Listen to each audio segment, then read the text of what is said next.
In the business world, good business etiquette is essential for success. Etiquette refers to the set of written or unwritten rules that govern social situations, professional workplaces, and relationships. Good business etiquette means that you act professionally and exercise proper manners when engaging with others. Being mindful of etiquette can help you stand out from others and improve your chances of success. Office etiquette is important for creating productive and positive work environments. Proper office etiquette can help foster a sense of camaraderie and respect among co-workers, which can lead to better teamwork and productivity. Office etiquette and norms will differ depending on the organisational culture. Pick up on what's acceptable and what isn't by reading organisational literature like a code of conduct, observing the behaviour of seniors, and following the universally accepted rules outlined here. Introduce yourself properly and professionally. When someone you haven't met before comes into your presence, take the initiative by rising, greeting the person, smiling, saying your name in full and your position, and shaking their hand. It may also be appropriate to welcome them if, for example, they are a new team member.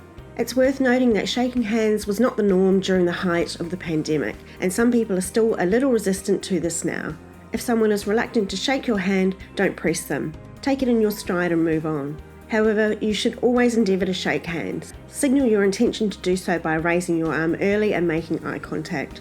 A good handshake is neither too firm nor too light and should be perpendicular to your arm. Don't try and put your hand on top of the other person's, as this can be seen as a sign of a power move. Apart from a handshake, avoid all other physical contact, no matter how innocent, as this can be unwelcome and considered overly familiar.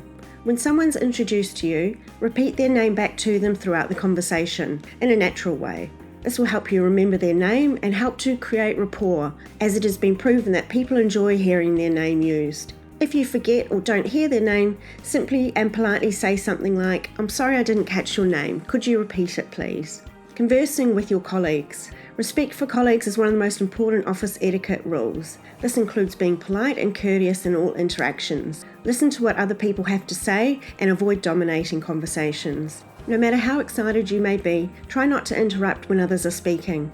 Interrupting can come across as a sign that you believe your opinions are superior to theirs. If you're feeling the urge to step in, jot down your thoughts in case you forget and take a deep breath. Only speak up after the other person has finished expressing their idea.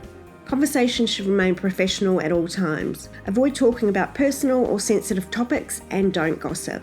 Respect other people's boundaries and don't take it personally if someone isn't interested in engaging in conversation.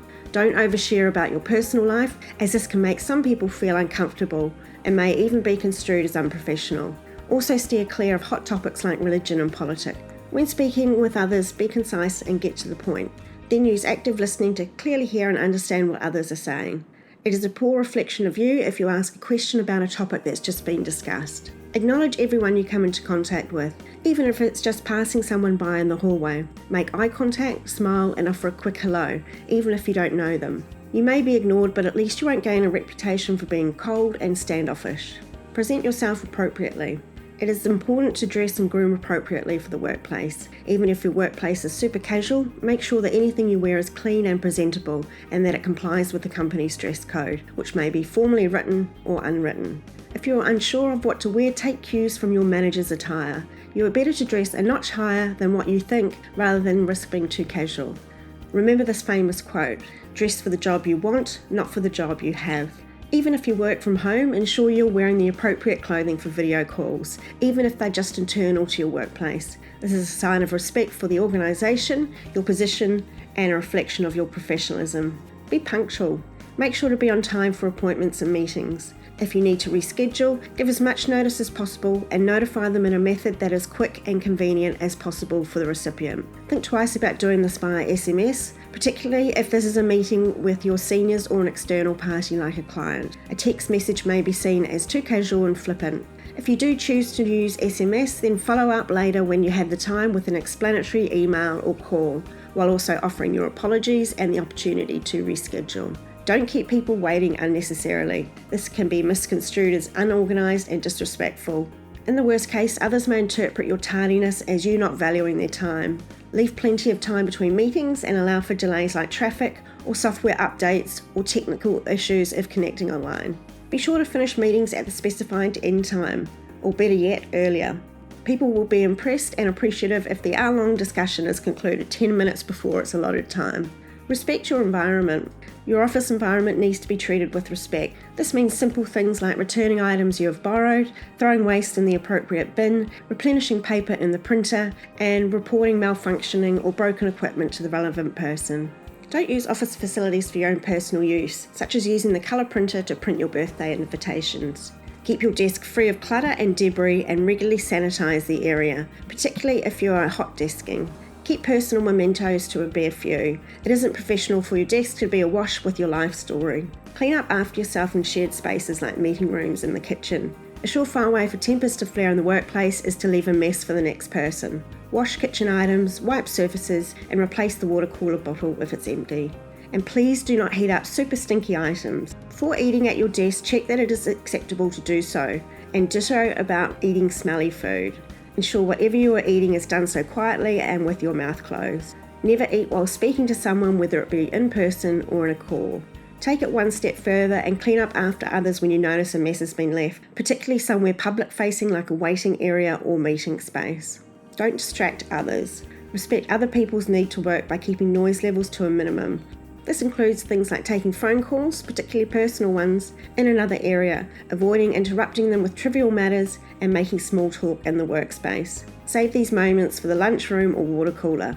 Turn off audible notifications on all of your devices, and never play music in a shared space without gaining the agreement of all beforehand. If someone has their headphones on and is resisting eye contact, then this is usually a clear sign that they wish to be left to concentrate, so only interrupt these people if it's essential. Be a role model. The way employees behave in the workplace should be led by the example of their manager. If a manager is prompt, courteous, and professional, they can create a pleasant atmosphere for their team. Organisations can make it easier for their workers to be aware of the appropriate behaviour by including rules in their employee handbook, or having HR do onboarding presentations, or providing manuals on workplace etiquette. It's also a good idea for managers to remind their employees of the standard of professionalism expected. Showing appreciation for those who go beyond the basic requirements is a great way to positively reinforce proper behaviour. By following these office etiquette practices, you can contribute to a harmonious and positive work environment and boost your professional appearance. It is important to remember that office etiquette is not just about rules and regulations, but about creating a culture of respect and good conduct in the workplace. Be aware that workplace culture and norms are constantly evolving, so you need to keep pace with any shifts. Lastly, role model the standards of behaviour and etiquette you wish to see in your workplace.